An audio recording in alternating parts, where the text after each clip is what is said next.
Friends ఇది వచ్చేసి మనము ఇప్పుడు ఆ, చంద్రగిరి కోటలోకి ఆంజనేయ స్వామి గుడి దగ్గర మనం ఎంటర్ అవుతాం. ఎంటర్ అయిన కాస్త ముందుకు పోగానే ఇది వచ్చేసి మొదటి మంటపం. అంటే ఇది వచ్చేసి అప్పుడు కాలంలో నిర్మించింది. పెద్ద పెద్ద రాతి స్తంభాల పైన కప్పు వేశారు. రాతి స్తంభాలతో నిర్మించినారు. వాటిపై శిల్పాలు కూడా చెక్కినారు. ఎంతో అందంగా ఉంది. ఇది ఎవరైనా కానీ కోట దగ్గరకు వచ్చేవాళ్ళు ఇక్కడ విశ్రాంతి తీసుకోవచ్చు.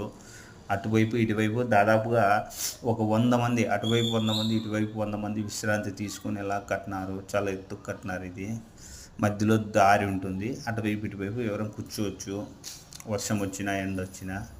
ఇది మొదటి ద్వారము. కోట లోపలికి వెళ్ళే దారిలో మొదటి ద్వారం ఇది. ఇది చంద్రగిరి కోట రాజమహల్ రాణిమహల్ వైపు వెళ్ళే